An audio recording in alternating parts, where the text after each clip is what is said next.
It's that time of the week. You know, we're bringing you the biggest fights, the best chats. We have UFC 293 coming up this week. And you know, I had to bring my boy back in, Day Day.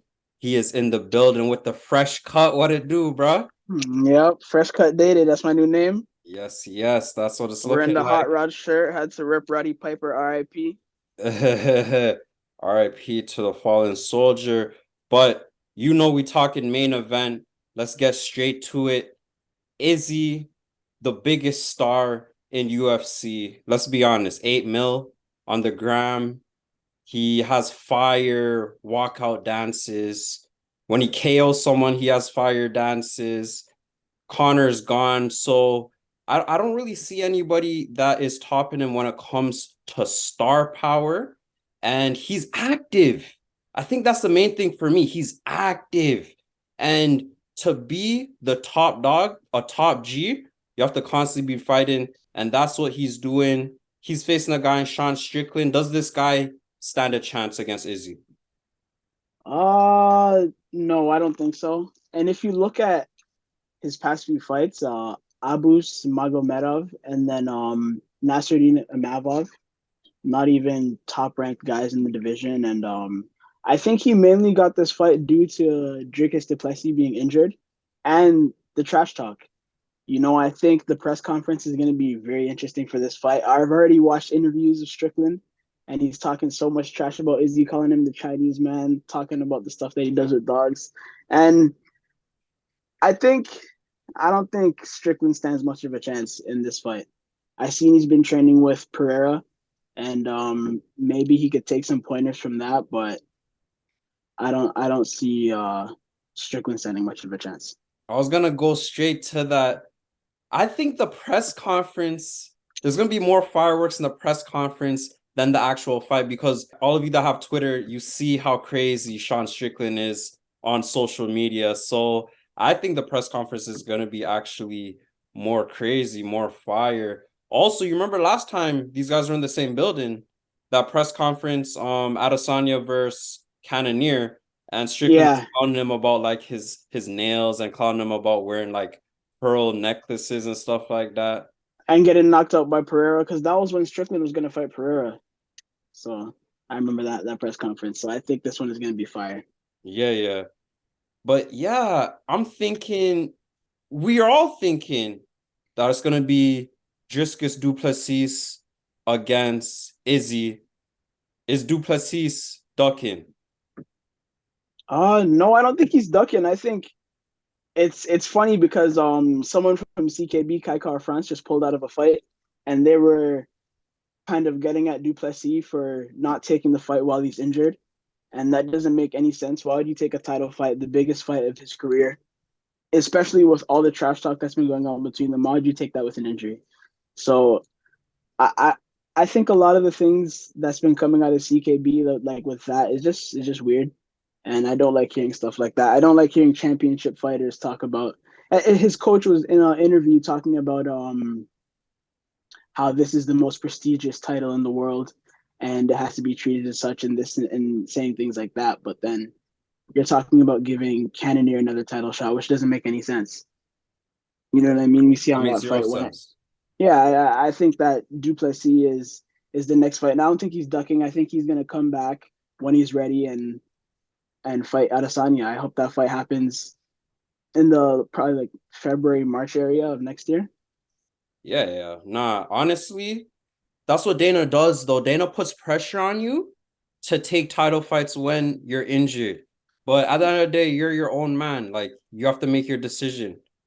Nah, where I'm going with this next is you see Izzy, like sometimes he shows up for fights, sometimes he doesn't. I look at this fight, this is not a mega fight. As you said, Sean Strickland, who are the big names that he's fought? Like I was looking and he fought Usman in 2017, lost to him. Last year, if you're talking as of recently, got knocked out by Pereira, lost split decision to Cannonier. And I think this is where UFC is heading. Right now, he has a 2-fight win streak and he's getting a title shot. And you hear Chito Vera.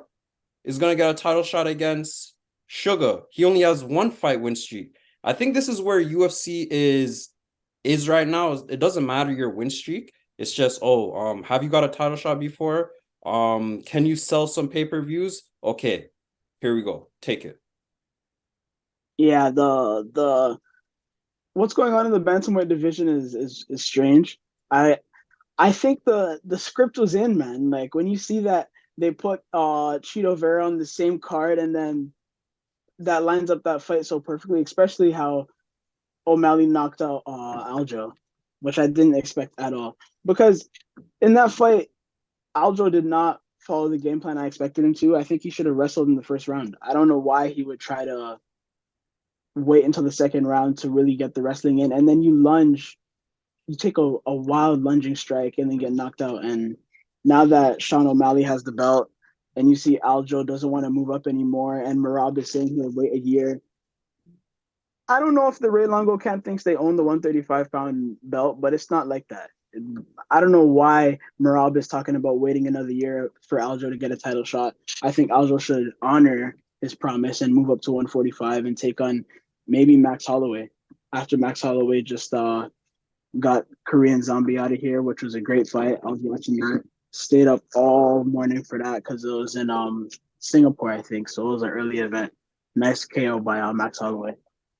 And happy retirement to Korean Zombie. Yeah. Max Holloway's a beast. Korean Zombie, he's a beast also, always coming forward. And I think that's where Sean Strickland is going to get it wrong in this fight. I think he's going to just come forward because he's a reckless man. Let's be honest, he's a reckless man. That's how he got knocked out by Pereira. And Izzy is a timing man. He waits for the right moments, and then out of nowhere, he just deals with you. But since this is not a mega fight, do you think Izzy is really going to get up for this fight? Because we've seen previously against Vittori, that's not a mega fight. It is what it is. He has more skills, beat him. Cannonier, not a mega fight. He has more skills, beat him. Like, how do you think Izzy is going to approach a fight against a guy that's not a top name? I think Strickland's gonna get in his head.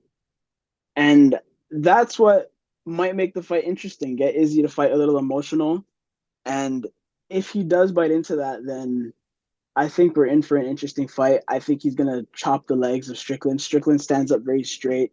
But also Izzy is open for leg kicks too. You've seen when he got knocked out by Pereira, his foot was completely dead. So if Sean takes advantage of that, then maybe he can make something happen. But yeah, I see Izzy chopping the legs, and maybe he'll cruise just like he did in the other fights, stay on the outside, chop at the legs, and cruise to a decision, or maybe get a late fourth round, fifth round TKO on Strickland. I think the only thing that's working for Strickland is his coach is Eric Nixick.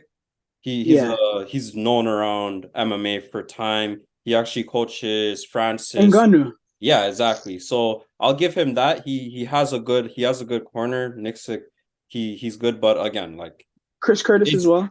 yeah, exactly. But Izzy has one of the top trainers also, so you can't sleep on that. I just look at Izzy, just his body of work, man. I'm not gonna go as far and say he's better than Anderson Silva because that's outright disrespectful. But Yeah. the trajectory he's on, he can get there. I just can't see anyone in middleweight passing Silva, but the trajectory he's on doesn't seem like anybody is in his class. Can you see him getting on that level, getting near the spider? Uh I think perhaps. I think if he goes up to 205 and does some things there, because Anderson went up as well, right? And But the the only last time Izzy went up, he did lose. Yeah, but can he put on that weight though? Remember when he faced Yon, he only was able to reach 200 pounds, 200 and a half. Well, I think it was even like 195 even, because he was Yeah, it's below. like you have to put on some weight to get up there. Yeah. So I think there's a Pereira rematch up there if Pereira ends up getting the belt. I think he has a really good chance against Yuri and Jamal Hill for the 205-pound belt. And that's the fight that really interests me for now because at this point, I don't really outside after Dricus Duplessis, I don't really see much fights for Izzy at 185 besides Bo Nickel. And Bo Nickel has how many fights until he gets to the title? Maybe he can get a speed run like Pereira did if he gets a few top rank fighters in the next few fights. But at this point, I want to see Izzy move up to 205. The middleweight division to me is kind of washed out. Everybody is fought each other. It feels like, you know. Do And you put I think do you oh, put go any ahead. stock into Costa Hamzat? Because it feels like those are the only guys that Izzy, it makes sense for Izzy to fight. But again, you have to respect the game, right? When's the last time these guys fought? So you're Yeah, telling me all this guy has to do, whoever wins has to do is win once and they get a title shot? yeah. Hamza, that situation is confusing. He hasn't fought in a long time. And remember when he first came in, he was known for having 5 fights and how I don't even know. It was like a few months, and now he doesn't even fight at all.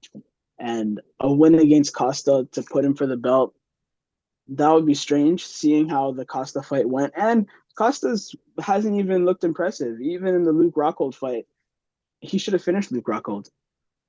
And he looked bad in that fight. The Marvin Vittori fight looked okay, but he still lost by decision. So a win over Costa, I don't even think it does much for Hamza in terms of actual rankings and saying he deserves a title shot. But I think they might give him that just because there's nobody else to fight after Dricus, in my opinion.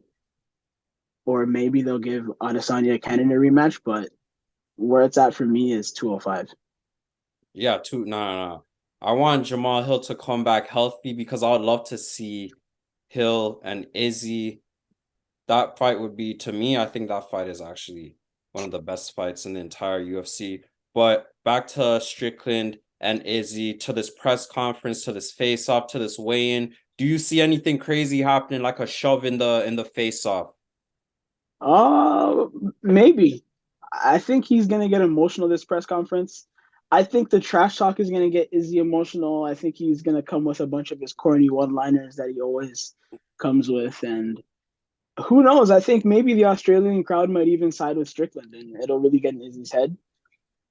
But with that being said, Izzy's last fight, I think, has to be the most mentally challenging for him, and overcoming that, where it's a guy that is 3-0 against you, beat you twice in kickboxing, and then knocked you out, took your belt, and then you're in the rematch and you end up knocking him out. So there was uh, a lot banking on that fight for Izzy, and he really came through in that fight. So maybe the press conference will get him emotional, but the fight, I don't know. Maybe he won't be too emotional in the fight, but the press conference, I think you're going to see Strickland get under his skin a lot.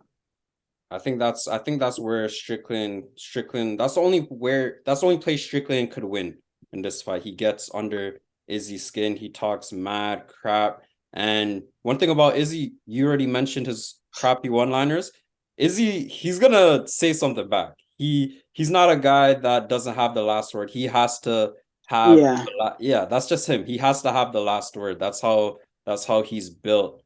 But I look at him, I still think he has a long career ahead of him. My comp for Izzy, like if we talk combat sports, talk boxing, mine is actually Money Mayweather. Money Mayweather, obviously 50-0. He's not the most exciting fighter, but he not taking no punishment. That's why he can fight as long as he did. I look at Izzy like that also. But Mayweather mostly stayed in 147. He mostly stayed in welterweight. I think Izzy going up can be detrimental. He is taking a risk though, but I think it could be detrimental just because, hey man, those guys are big over there. Those guys are yeah, big over there. I think it has to be the right matchup for him, and that's why I think like yeah. Jamal Hill is like a perfect matchup for him. I think it's Jamal Hill, Yuri Prohaska, Alex Pereira. I think those it's the strikers are an interesting matchup for Izzy. I think Izzy has a good chance if he moves up to make some things happen. But that I think that could be true as well. He could get touched up there and then get his chin tapped, take too much damage. Yeah, yeah. And the only thing that's scaring me about Izzy is UC embedded. I seen him, he had some bottoms in, and the last guy I seen that had that was Aljo, and we all seen what happened to that guy. So, Yeah, you know what I mean? Izzy, don't me and my boy Data, we don't agree, but we both got you taking this. Come on, man. Show the man them that you can hold your strap like a real G. But nah, last 5 years ago, when Izzy just got into this, there was like big talks about him and John Jones fighting. Obviously, that is gone now. I actually wait, weren't they like chilling together one time? I'm pretty sure. yeah, they squashed the beef. I was happy to see that. They Oh squashed my the beef. goodness. It was good. At that point. If John Jones is gonna fight Stipe and retire, I don't see. He already said that he only wants big fights, and he's not gonna fight Aspinall and those guys. I think he'll retire after beating Stipe, and so with that fight not happening and those guys being two weight classes away from each other, it made no sense. The personal attacks are getting too far. So why not just squash it? It was getting immature. Like you see tweeting about how the man beat his wife and all that, and then it was like, yo, I'm happy to see they squash the beef. It's good. It's good for the sport. Yeah. Yeah, I mean, even though John Jones is, yeah, the GOAT, those are there's two fights that I wish he did, and he took too long. Like the fight I'm talking about with him and Stylebender, and then the fight with him and Francis could have happened, but this man, Yeah, I'm not trying to go talk about John Jones like that. It's not his time, it's not his fight, but those are two yeah, fights I wish happened. Him and Francis and him and Stylebender. We missed out on that, man. yeah. Missed We out on a lot of fights, man. With all the controversy that was going on, you missed out on a solid like 4 years of John Jones. You know what I mean? yeah. And it's sad. Yeah, I mean, at the end of the day, like, hey, well, what can you do? But as Dana always says, UFC must go on, and that's what's happening. Middleweight, UFC 293 this Saturday. My boy Dede obviously spitting facts, give me all that knowledge. Appreciate you. It's fight, bro. It's fight night. Yeah.